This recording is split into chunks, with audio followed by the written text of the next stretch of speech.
فرمایا کہ ان کے دل علم و حکمت و ہدایت سے بھرے ہوئے بھی نہیں ہیں، ان کے دلوں پر پردے بھی نہیں ہیں، یہ ہدایت قبول بھی کر سکتے ہیں۔ یہود نے حضرت عبداللہ بن سلام رضی اللہ تعالیٰ عنہ نے اسلام قبول کیا، بل اللہ نے فرمایا بلکہ بات یہ ہے لعنہم اللہ، ان پر اللہ کی لعنت ہے۔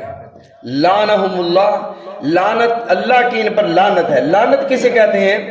بعید عن رحمت اللہ، خدا کی رحمت سے دور ہو جانا، یہ خدا کی لعنت ہے۔ جب کسی پر خدا کی لعنت پڑتی ہے، سب سے پہلی نحوست یہ پڑتی ہے کہ اس کا ذہن کام کرنا چھوڑ جاتا ہے، اسے سمجھ نہیں آتی۔ اسی لیے کئی لوگوں کو جو اگر کوئی ہدایت کی بات سمجھائیں، کہتے ہیں بات آپ ٹھیک کر رہے ہیں لیکن میری سمجھ میں آپ کی بات نہیں آتی، میری سمجھ میں نہیں آ رہی۔ یہ آپ 1400 سال پہلے کی باتیں کرتے ہیں، ہمیں نہیں سمجھ آتا۔ یہ رسول اللہ صلی اللہ علیہ وسلم کے آپ معجزے بتاتے ہیں، ہمیں نہیں سمجھ آتا کہ پتھر سے کیسے پانی نکل آیا۔ وہ دور کیمرے کا دور نہیں تھا نا، اس لیے تم وہ کہانیاں بناتے ہو۔ آج کیمرے کا دور ہے، آج کر کے دکھاؤ، آج کوئی کرامت دکھاؤ، آج کوئی معجزہ دکھاؤ۔ انہیں نہیں پتا کہ معجزہ صرف نبی کے ہاتھ پر خدا ظاہر فرماتے ہیں، اور کرامت ولی کے ہاتھ پر خدا ہی ظاہر فرماتے ہیں۔ اور اگر کسی انگریز کا کوئی قول سنا دو، فلاں انگریز نے وہ لینن کا یہ قول ہے، فلاں کا یہ قول ہے، فوراً کہتے ہیں دیکھو جی اس کا بڑی اہمیت ہوتی ہے۔ اور اگر کہہ دیں کہ حضرت ابوبکر صدیق نے یہ فرمایا، حضرت علی نے یہ فرمایا، کہتے ہیں 1400 سال پرانی بات کر رہا ہے، پتھروں کی دور کی، انا للہ و انا الیہ راجعون۔ کیوں کہتے ہیں؟ اس لیے کہ لعنہ اللہ، خدا کی لعنت جب برستی ہے تو عقل ساتھ چھوڑ جاتی ہے۔ تو یہود کہتے تھے ہمیں سب کچھ پتہ ہے، علم و حکمت ہمارے پاس ہے۔ کافروں کو بھی جب نبی علیہ الصلوۃ والسلام نے دین کی دعوت دی اور انہوں نے بیت اللہ کے اندر کھڑے ہو کر خدا کی بارگاہ میں یوں دعا کی، یعنی جب انسان ہدایت سے منہ موڑتا ہے تو خدا عقل چھین لیتا ہے، پھر یوں جملے نکلتے ہیں۔ اور اس کو اللہ نے قرآن مجید میں ارشاد فرمایا بیت اللہ کے اندر یہ کافر کھڑے ہو کر انہوں نے کہا نبی علیہ الصلوۃ والسلام کی طرف اشارہ کر کے، اللہم ان کان ھذا ھو الحق، اگر محمد صلی اللہ علیہ وسلم حقبر ہیں، فامطر علینا حجارۃ من السماء، آسمانوں سے ہم پر پتھروں کی بارش کر دے۔ یہ کافروں نے بیت اللہ میں کھڑے ہو کر کہا کہ اگر محمد حقبر ہیں صلی اللہ علیہ وسلم، ہم پر پتھروں کی بارش کر دے۔ اللہ نے پتھروں کی بارش نہیں کی۔ ابھی اتنا بعذاب علیم، یا دردناک عذاب بھی تھے ہم پر، اپنے لیے بد دعا کر رہے تھے، اللہ نے بھیجا نہیں۔ ما کان اللہ لیعذبہم وانت فیہم، میرے محبوب آپ بھی ان میں موجود ہیں، خدا پتھروں کی بارش بھی کر دے، یہ آپ کی رحمت کے خلاف ہے۔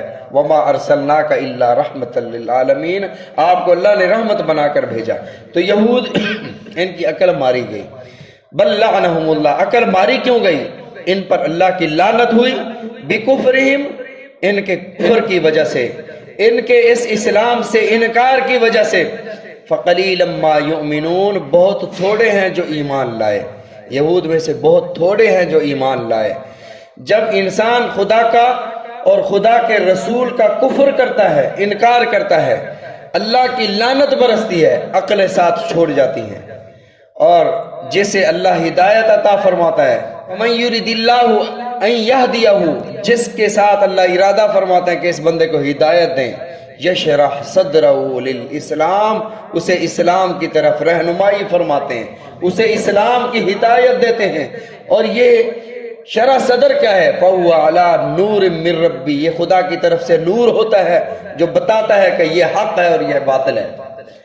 اگر پھر بھی پتہ نہ چل رہا ہو، بندہ کنفیوز ہو کہ یہ حق ہے یا یہ حق ہے، یہ باطل ہے یہ باطل ہے، تو یہ دعا کثرت سے اپنی دعاؤں میں شامل کر لیں، مانگا کریں، اللہم ارنا الحق حقا وارزقنا اتباعہ، اللہ حق کا حق ہونا مجھے دکھا دے تاکہ میں اس کی اتباع کروں۔ اللہم ارنا الباطل باطلا وارزقنا اجتنابہ، اللہ باطل کا باطل ہونا میرے سامنے کر دے تاکہ میں اس سے بچ جاؤں۔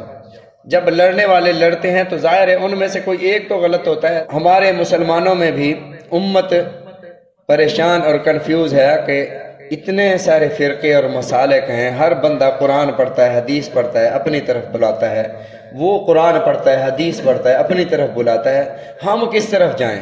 ایک کہتا ہے بھی تو نے اس طرح نماز نہ پڑھی تیری نماز نہیں ہوئی، تو نے اس مسجد میں نماز پڑھی تیری نماز اس مسجد میں نہیں ہوگی، میرے پیچھے صرف نماز ہوگی، اس مسجد میں تیری نماز نہیں ہوگی، تو نے اگر اس طریقے سے نماز نہ پڑھی تو تیری نماز نہیں ہوگی، اس طریقے سے نماز پڑھوں تو نماز نہیں ہوتی، اس طریقے سے نماز پڑھوں تو یہاں نماز نہیں ہوتی، تو پھر بہتر یہ یا تو نماز نہ پڑھوں، اس مولوی کے پیچھے پڑھوں تو نہیں ہوتی، وہ کہتا ہے اس کے پیچھے پڑھی تو نہیں ہوتی، میں کس کی طرف جاؤں؟